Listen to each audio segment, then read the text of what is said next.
नमस्कार, आप देख रहे हैं वीके न्यूज और मैं हूं आपके साथ शालिनी झा। चीन ने लद्दाख में भारत के साथ दगाबाजी की तो उसे ऐसा जवाब मिला कि पूरी दुनिया को यकीन हो गया कि ड्रैगन सिर्फ धमकी दे सकता है, मुकाबला नहीं कर सकता।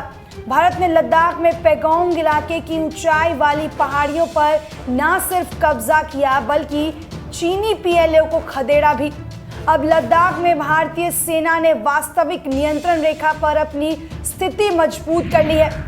चीन की किसी भी चालबाजी का जवाब देने के लिए 1 लाख सैनिकों के साथ साथ टैंक रेजिमेंट और खतरनाक मिसाइलें तैनात की गई हैं। डींगे हाँकने वाला चीन अब शांति की बात करता घूम रहा है। भारत ने जिस बहादुरी से चीन को शिकस्त दी, उससे पूरी दुनिया को उसकी ताकत का अंदाजा हो गया। अब ऐसे में चीन से पीड़ित देश भारत की ओर देख रहे हैं। उन्हें लगता है कि ड्रैगन के अत्याचार से भारत ही उन्हें बचा सकता है। ताइवान ने तो भारत से हाथ मिलाते हुए चीन को चुनौती दे डाली और कहा है कि अब अगर उसने अंदरूनी मामलों में दखल देने की कोशिश की तो उसे मुंह तोड़ जवाब दिया जाएगा। वहीं चीन के कर्ज जाल में फंसे श्रीलंका ने भी कहा है कि उसके लिए भारत पहले है, बाद में चीन। अब हांगकांग ने भी भारत से गुहार लगाई है कि वे उसे चीन के अत्याचार से मुक्ति दिलाए। हांगकांग में चीन के खिलाफ बड़े फैसले पर विरोध प्रदर्शन चल रहा है। चीन हांगकांग को अपना हिस्सा मानता है, लेकिन यहाँ के लोग चीन की दास्तां स्वीकार करने को तैयार नहीं है। लॉरेल कोर नाम की एक पत्रकार और फोटोग्राफर ने हाल ही में हुए विरोध प्रदर्शनों की कुछ तस्वीरें और वीडियो ट्विटर पर थ्रेड में साझा की है।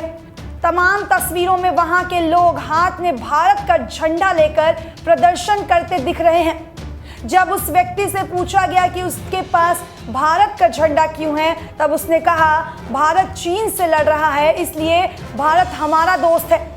लॉरेल ने अपने ट्वीट में इस बात का भी जिक्र किया कि वह व्यक्ति स्टैंड विद इंडिया कह रहा था और भीड़ उसका समर्थन भी कर रही थी।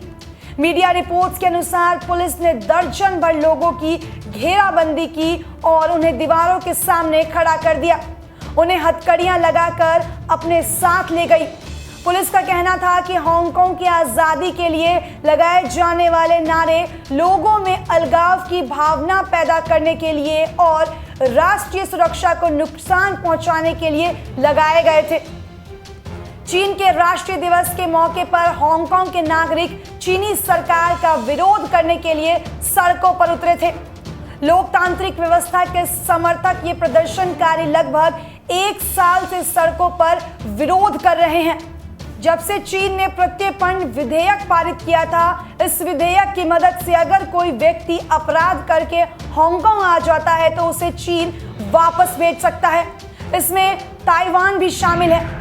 बता दें कि लोकतंत्र समर्थक समूह सिविल ह्यूमन राइट फ्रंट ने पिछले साल हजारों लोगों की मौजूदगी में विरोध प्रदर्शन किया था। इसके अलावा सिविल ह्यूमन राइट्स फ्रंट ने पुलिस से चीन के राष्ट्रीय दिवस के मौके पर रैली निकालने की अनुमति की भी मांग की थी, लेकिन कोरोना वायरस महामारी के चलते इस रैली की अनुमति नहीं दी गई थी। पिछले साल इतिहास में पहली बार पुलिस ने नौजवान प्रदर्शनकारियों पर गोली चलाई थी। इसके अलावा भीड़ को अलग करने के लिए आंसू गैस के गोले भी छोड़े गए थे। देश और दुनिया की तमाम बड़ी खबरों के लिए बने रहिए वीके न्यूज के साथ।